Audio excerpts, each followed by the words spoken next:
Jason Falls of socialmediaexplorer.com and Social Media Explorer TV, and welcome to our first episode in quite some time. We're actually spending some time today with some folks here in Louisville. You guys know how I like to brag on Louisville.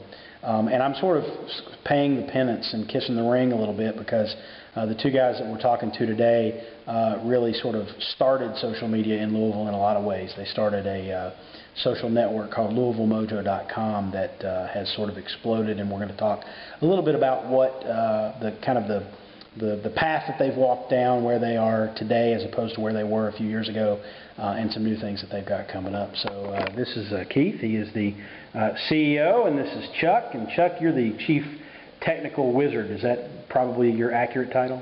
Something like that. Something like that. Less friendly term sometimes. He's the great and powerful Oz. So Keith, tell us, take us back a little bit, kind of tell us a little bit about how Louisville Mojo started and sort of what got you to Metro Mojo, which is sort of the umbrella now. Louisville was an accident. Chuck called me one day and he's like, go to LouisvilleMojo.com, check this out. And I'm like, this is cool, what is it? What's going on here? So there was no business model around it. There was no advertising, anything. It was just a sort of early social network before we knew the term. So this is pre-Facebook. I think MySpace had launched, but I don't think anybody knew about it in the Southeast or the Midwest. And Friendster was all the rage. So Louisville Mojo went up and it sort of took off. I think Chuck's original concept was within a year or two there might be 1,000 people signed up. 30 days later there were 1,000 people signed up. So the organic growth kicked in, and we spent the next 3 or 4 years trying to figure out how to make it sustainable and ditch our old jobs. And Chuck, we were talking just before we went on camera that there's a misperception here locally anyway that this is a dating site, but it really, while it may have started from the tool set for dating sites, it really never was intended to be that. It wasn't, because we had no plan. We did this horribly wrong. If we'd had a plan, we could have set expectations appropriately. But at the time that Mojo was pulled together, we didn't know how to build the search features for people. So we modeled them off of what a lot of dating sites were doing. What are you looking for? I'm looking for a male. I'm looking for between this age.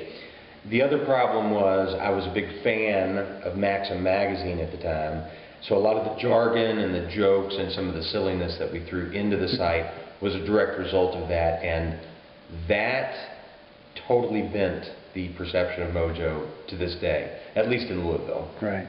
Now, and Keith, you guys for a time there tried to replicate the Mojo model in Louisville and other markets, and sort of became kind of an umbrella organization that had some fingers out there. Where does that stand, and where are you going with that? Yeah, at one point we were in 17 or 18 different markets. We had a European site up, and we had good traffic. In 2006, we served over 1 billion page views across the network.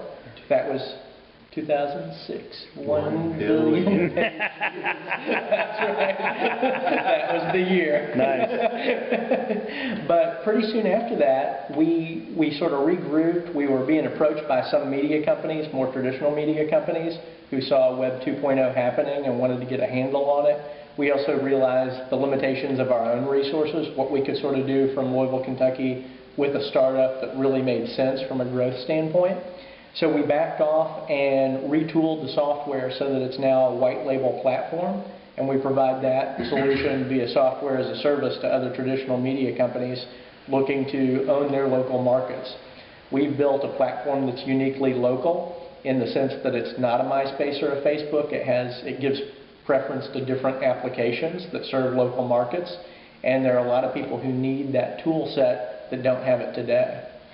So to kind of sort of maybe summarize here for Keith, I think what he's saying is if you are a media company out there and you're trying to tap into a way to plug your online presence into a local network where you can not only serve content but you can also pull content, then they offer sort of a white label solution almost catered to the media front. And Keith, is that pretty much accurate? And then also, do you also offer solutions up for non-media entities like brands? We do. If somebody wants a branded online community, we can provide that as well. The platform is specifically geared for people with high traffic applications. Because Louisville Mojo serves so much traffic, we know it's tried and true. And we can roll out new modules and new, it's just sort of our test bed for fun, our sandbox, if you will. Louisville Mojo serves 50 million page views a month to an average of over 250,000 unique visitors. Most of those are local, so Louisville's about 1 million people in the metro area. We're getting 17 to 22% of the local market every month running through the site.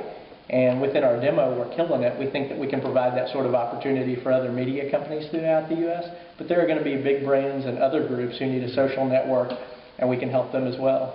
Very cool. MetroMojo.com/contact, I think, is where you want to go. No, MetroMojo.com. We'll put the link down below the video. You guys are always selling something, right? And one thing I will tell you, Chuck took me through sort of the back end, sort of, management, content management and whatnot for the whole thing. And I think Chuck might be probably the most anal retentive person I've ever run into, because there's not a T crossed or an I dotted, and it's very powerful. But one thing I want to ask him about is, for those of you who go to LouisvilleMojo.com and check that out, they're actually unveiling a new feature set this week. And so, Chuck, tell us a little bit about the new features that they're going to see. Right. Well, with media clients and lifestyle clients who might want to run this platform, what we were missing previously was the content publishing side of the house. We've always thought of Mojo as a content enabling system for the members. What could we do to make the members heard? And we've done an incredible job with this. We have this sophisticated channel system that aggregates all types of user-generated content: classifieds, forums, blog entries, photos, all of it. What we have to add to that, though, is the ability to promote featured content, featured writers, syndicated content. And that's where I think the brands and some of the media groups are really going to enjoy what we're doing today. Very cool. And I do believe at some point you'll probably see Social Media Explorer TV on Louisville Mojo. I'm just guessing. They might put it out Seems there. likely. You never know. Dudes, this is very cool. Thanks, Keith, for having us here at the sparsely populated headquarters. Okay, not sparsely populated is not accurate. Minimalist. It's minimalist. It's very 2.0. This is a Web 2.0 office space. There's cool thingies hanging from the ceiling and stuff. That's pretty much it. And Chuck, thanks for thanks for having us. The concept and all that good stuff, and for being here. Thanks, Jason. Cool. Let's go drink some beer. Thanks. Amen, brother. I'm all over that. It's like not noon yet, but man, it's 5 o'clock somewhere. Thanks for tuning in to Social Media Explorer TV. I'm Jason Falls.